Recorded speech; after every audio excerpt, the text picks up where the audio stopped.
Previously on 253 Mathilde. Commander, she says her name is Farah Tojo. Whoever she's working for, it seems they've thought of everything to hide their origin. Who are you? Commander Peters, at your service. The Commander Peters? I was investigating a temporal anomaly, probably some sort of wormhole, and apparently it transported me back in time more than a century. Pretending to be insane isn't going to work. We'd better inform Earth Control right away.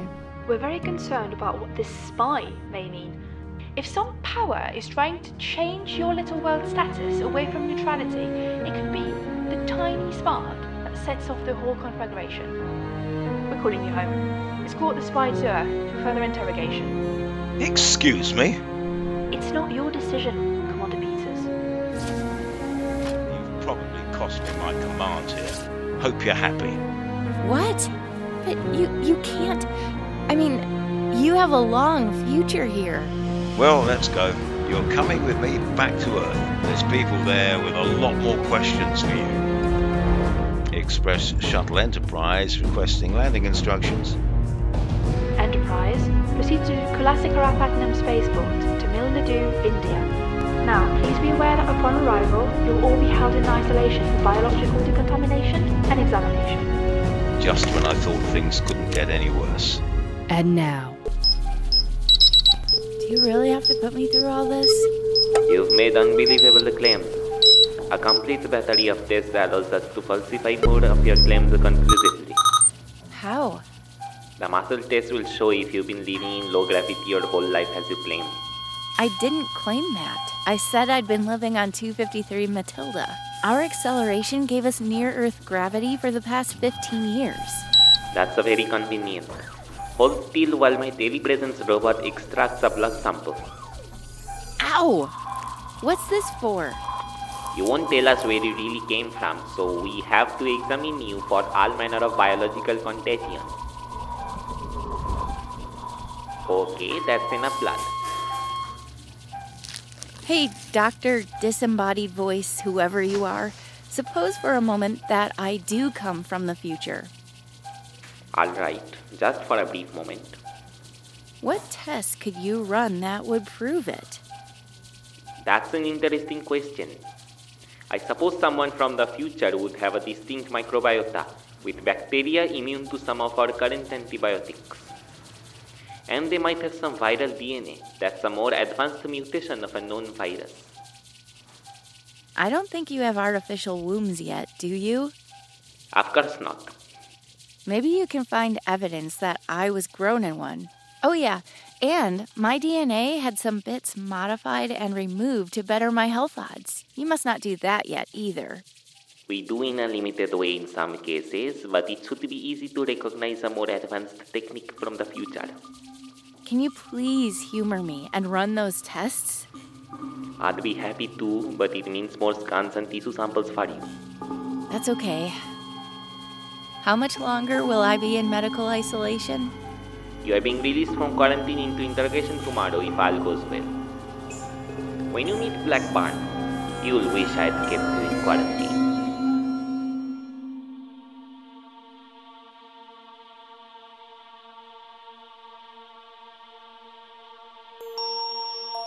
QuietPlease.org presents 253 Mathilde.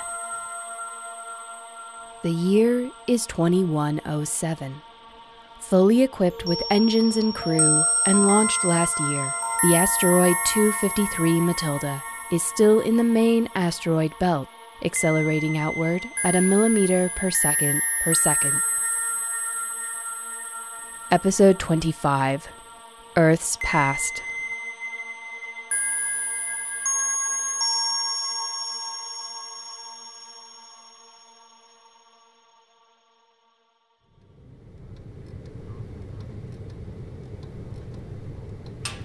Who's there? We have orders to move you. Is this a release, or am I going to interrogation? Where are we going? Someone wants to talk to you.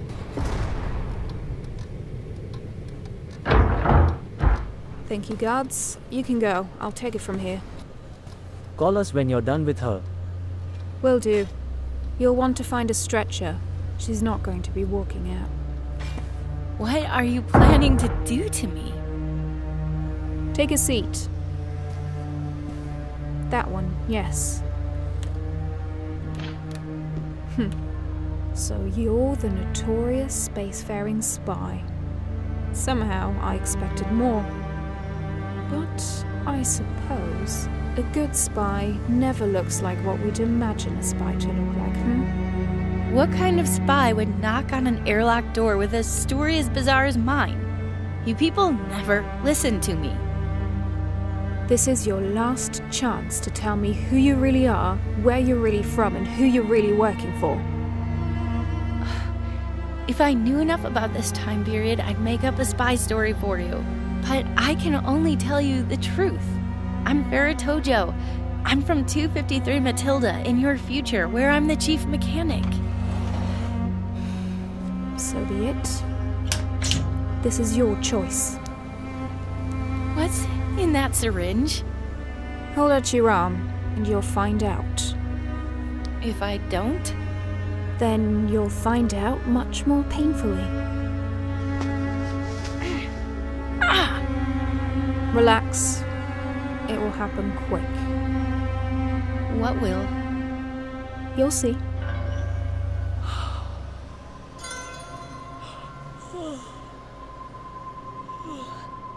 You're feeling sleepy?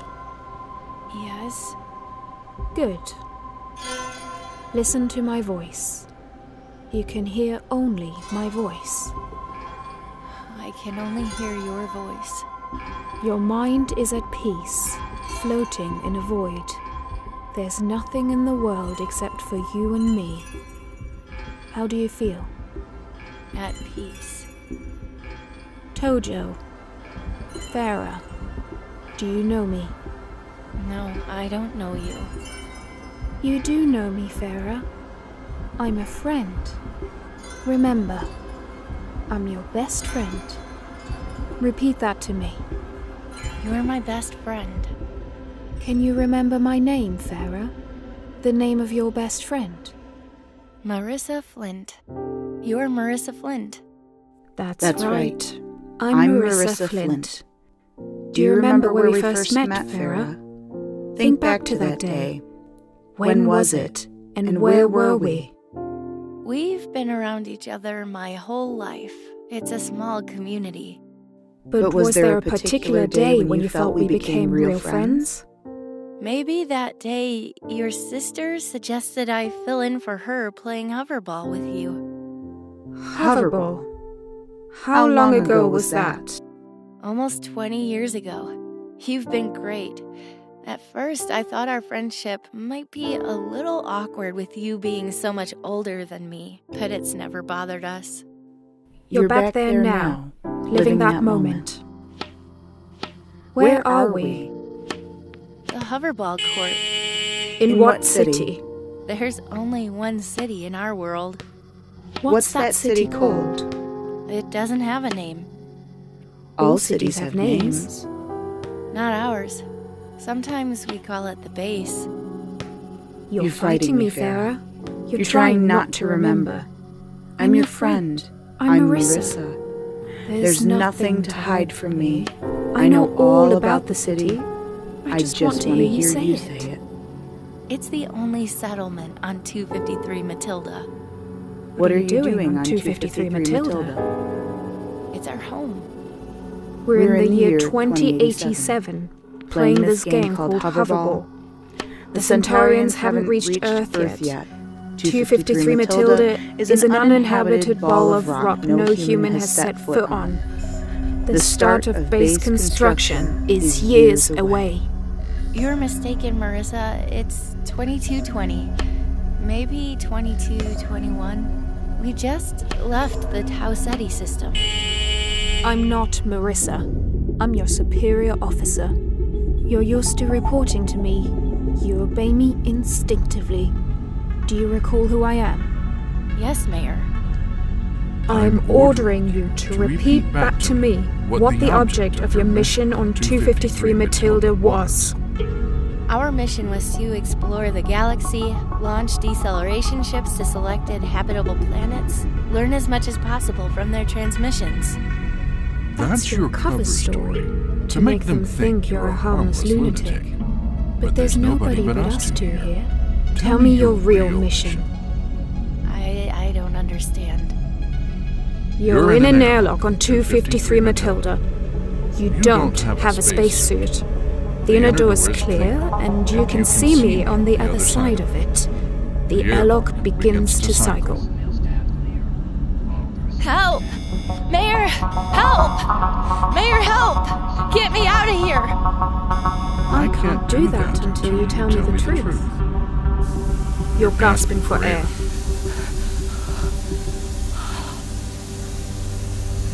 You have seconds to live.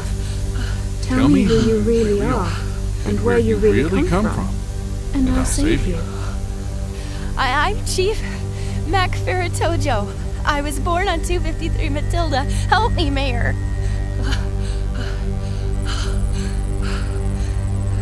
You're back in the void, floating. You can feel every nerve ending on your skin distinctively. And now you feel the heat from a great fire somewhere below you. Will you admit that you've been lying to me? Everything I've told you has been the truth. You're a remarkable agent, Tojo. Your mental defenses are formidable. But nobody can hold out forever. I'm not an agent. I'm holding you safely above the flames. If you don't admit that you've been lying to me, I'll drop you. You'll be in excruciating, unending torment. I gave strict orders that I was not to be interrupted. I'm sorry, but I have important information from the medical tests on your subject. That should change how you view her. Tojo, clear your mind. You will enter a deep sleep now.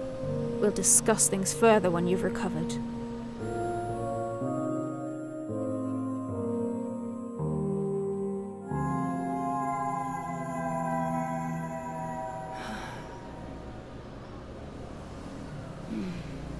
She's waking up. The drug should be out of her system by now. What's going on? Is this real? Hello, Miss Tojo. I'm Martha Blackburn from UNSA Security. I'm sorry we got off on the wrong foot. By which you mean you drugged and tortured me? Yes, well, peace is fragile right now. Sometimes people like me have to take extreme measures to preserve it. But we've decided you were telling the truth, and I'd like us to be friends now. You'll have to drug me again to make me think of you as a friend. But what changed your mind? The good doctor here. I finished processing the medical samples. Your viral mutations, your antibiotic resistance, your lack of a belly button, your immunological profile, your bone development. Maybe some of that could be faked, but not all. Everything points to your development in low gravity in an artificial womb, and your exposure to bacteria and viruses that don't exist yet, and a level DNA editing beyond ours. I wish you'd gotten that work done an hour sooner. Sorry. So where do we go from here? We'll find you a more comfortable room. Is there anything else you'd like? How about a scientific advisor who might know something about temporal wormholes to help me get back? I'll ask the University of Tirunelveli to send someone over. And you know, it's my negative 90th birthday tomorrow. That's always a big one. I'm sure we can get a cake delivered.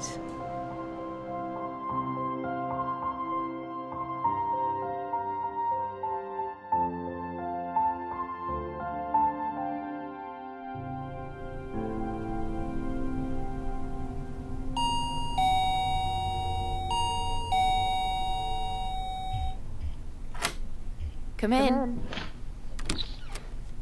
Farah Tojo. That's me. I'm Dr. Devi Ramachandran. I've been told a rather bizarre story about you. I really don't feel like another round of convincing people. Don't worry. I've been told my role is to accept your story at face value and work with you. You're the one they sent from the university? That's right. But before we get started, this is for you. A book? Looks old. I was told it's your birthday, so I got you something that felt appropriate for your situation. Gravitation by Charles Misner, Kip Thorne, and John Wheeler.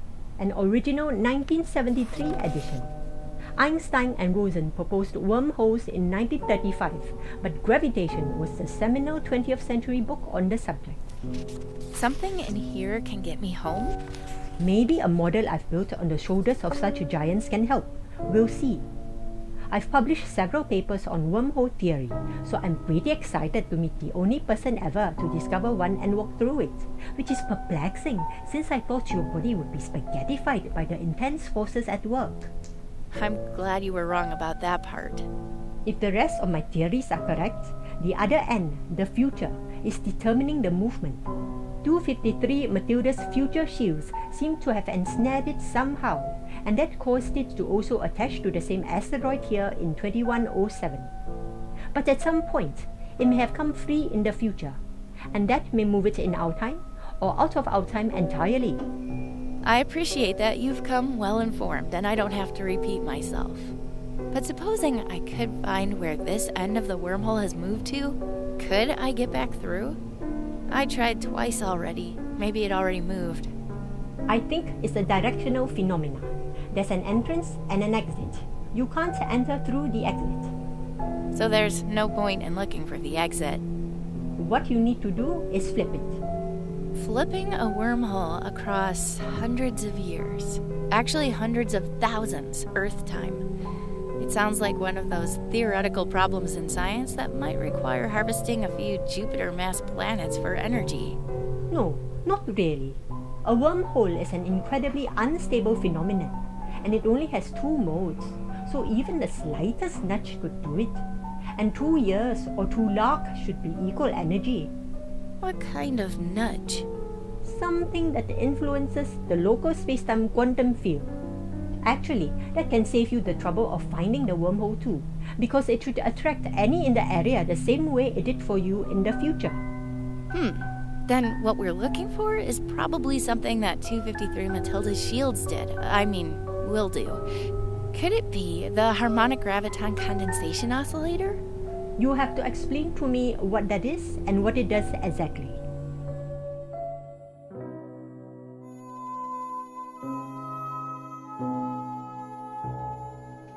Public relations?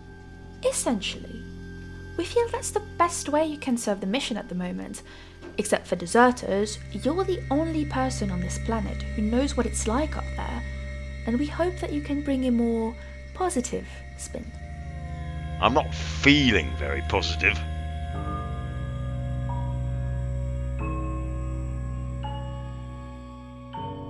It's sort of like an electric charge.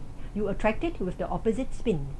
If it works and I bring the wormhole to 253 Mathilde and go through it there, do you think that means I'll come out on 253 Mathilde in the year I left? Or could I end up in some other place or time?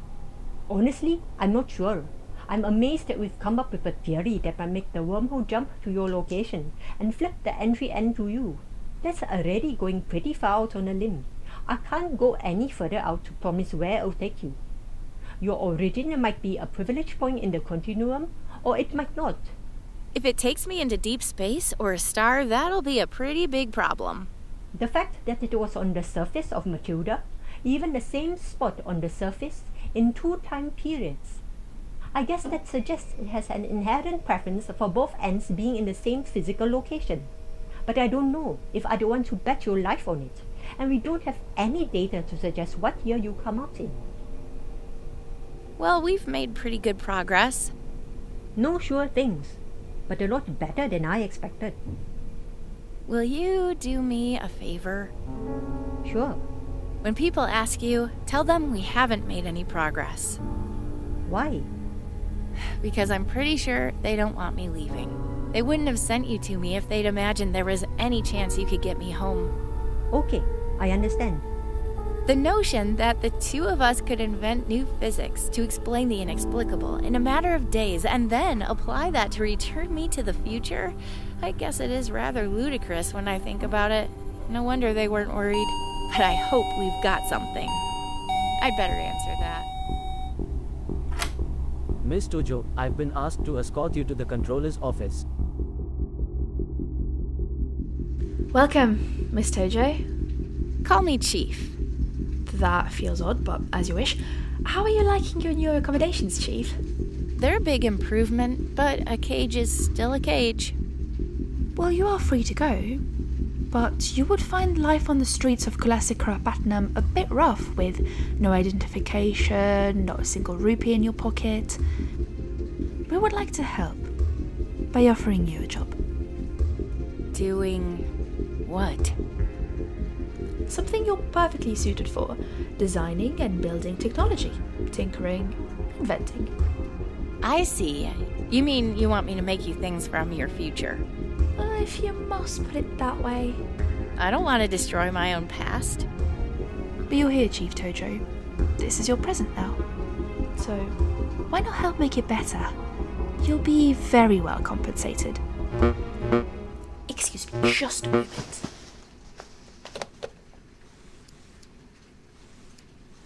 Tell Peters he damn well better get used to it, and if he doesn't show up to the conference, the coverage is going to take a decidedly unpleasant turn against him.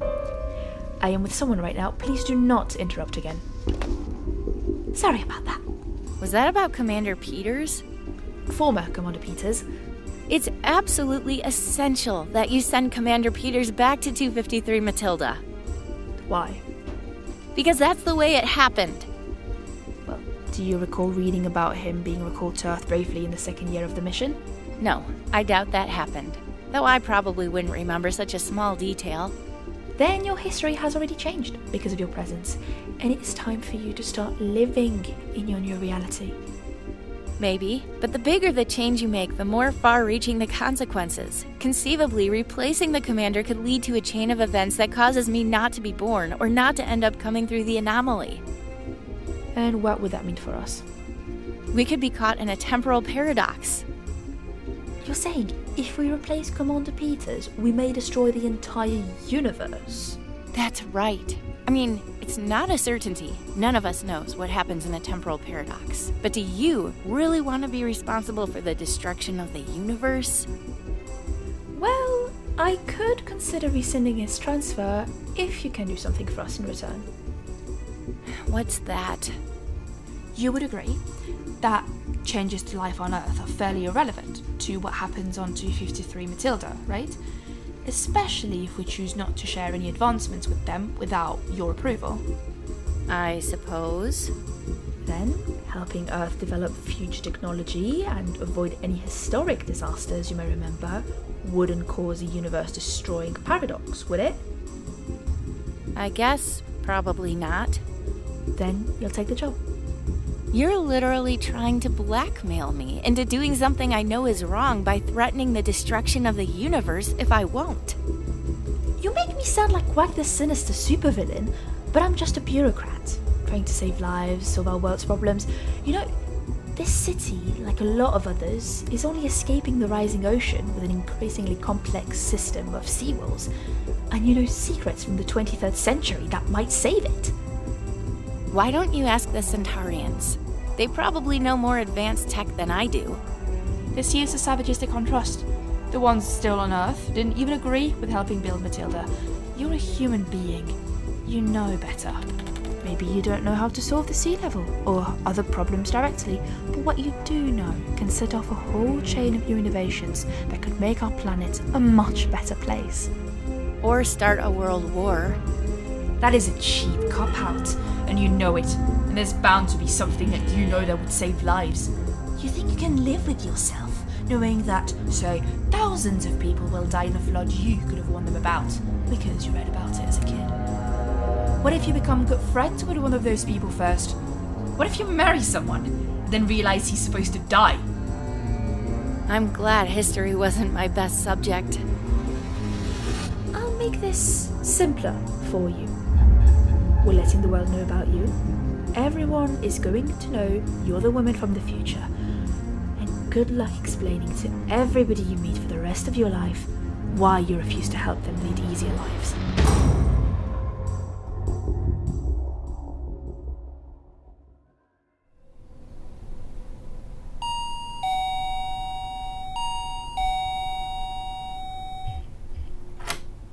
Come in. You asked to see me? Yes. Thank you for coming, Commander Peters. How are things going for you?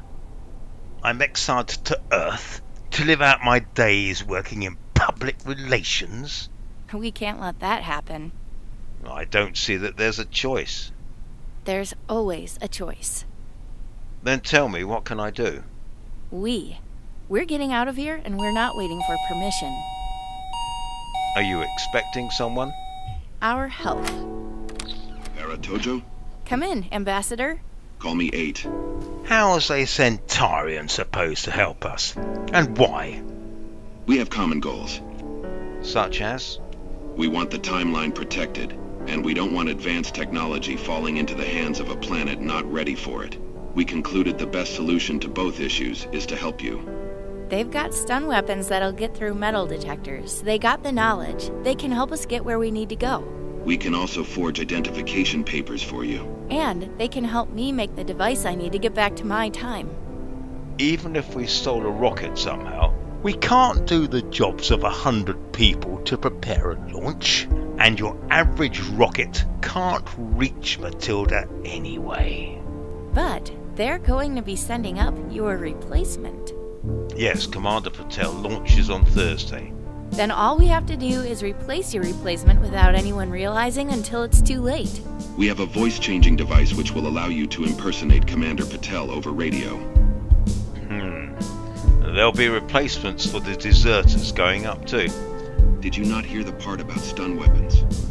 But even if it all works, even if I get back to Mathilde, Earth isn't going to leave me in command there.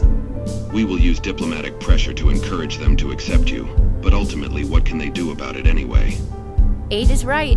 It's time for Mathilde to start acting as its own world, making its own decisions. I believe the people there want you back, and Earth Control will have to deal with the facts on the ground.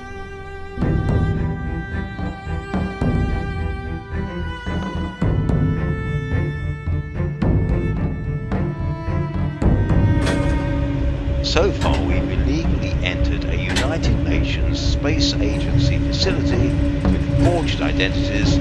We've stunned 3 guards. We're currently trespassing our way up the launch tower. We're ready to add a hijacking to the charges. If they sentence me to 130 years for it, that's one way to get back to my own time. Well, I hope you know what you're doing. We've been pretty lucky so far. Just follow my lead.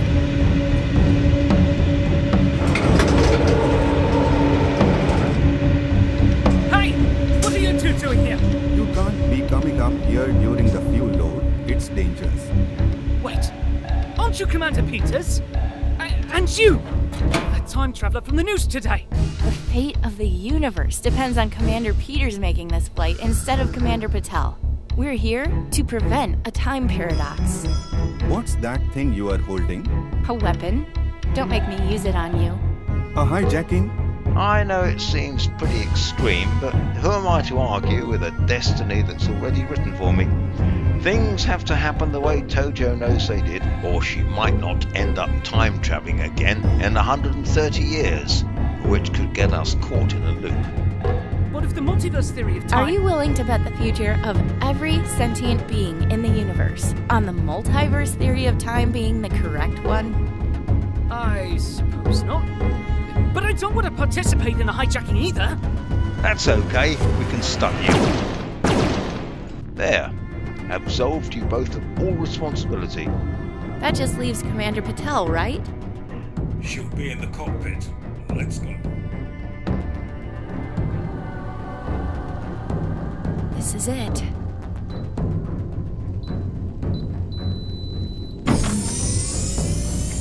What? How? Headset off. Hands up. Don't say another word until it's off, or I'll shoot. The time traveler and Commander Peters? Is this a hijacking? You've been dead to me for a century, so don't try anything. What's this about? I'm sorry, Patel, nothing personal, but to keep the timeline intact, we can't let you replace me. I'm taking you back into the launch tower. You'd better stay there if you don't want to be burnt to a crisp when we launch.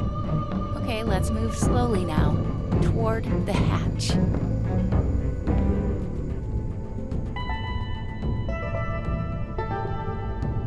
Time to see if the Centaurian voice changer gadget works. I just have to put it over the microphone.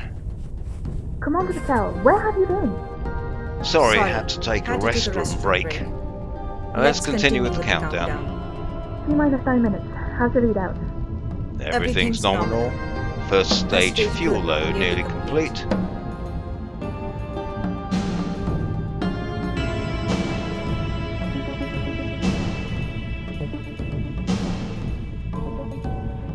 T-minus 1 minute. Strong back for traction confirmed. Vehicle is in startup. Thank you, Commander Patel. Countdown control has transferred to your vehicle's computer. Good luck out there. Then I may as well end this little charade. Things are going to change when I get back. I look forward to our future conversations taking on a new dynamic. There must be something we can do to button for this.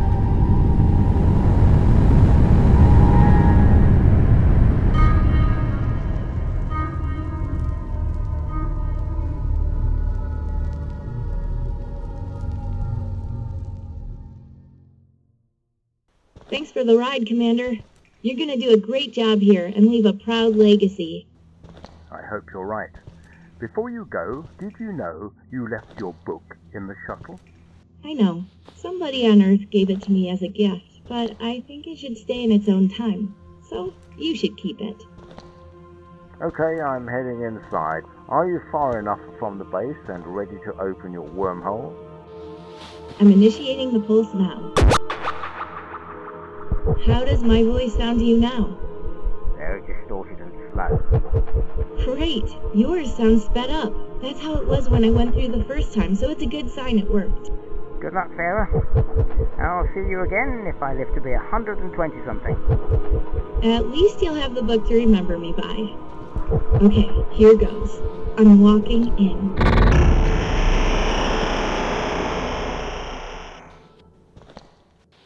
Hello, 253 Mathilde.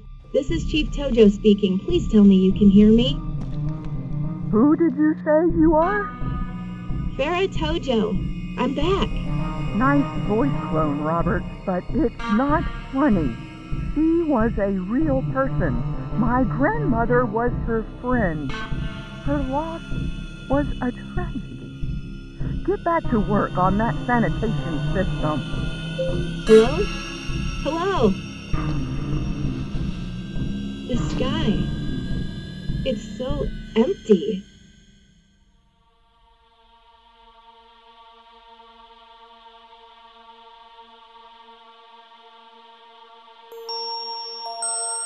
You've been listening to 253 Mathilde, Episode 25, Earth's Past. Created, written, produced, and directed by Paul Neeram. Music was by Matt Crawley. Chief Tojo is Gwyneth Knight. The interrogator was Steph Kanapa. The controller is Mel Crushmore. Professor Devi Ramachandran was Gwendolyn Lim. Commander Peters is Brian Hunt. The telepresence doctor was Shiro Sakura VA. Communications Chief Marissa Flint is Virginia Hargrove. Mayor Hu was Patrick McCook. The replacement crew included Corey VA. Commander Patel was Swina Mangal. Mayor Emiko Silva is Audrey J. Williams. The announcer is Aaron Summonsby. This program is licensed for free reuse and redistribution. Hear more episodes at quietplease.org/253.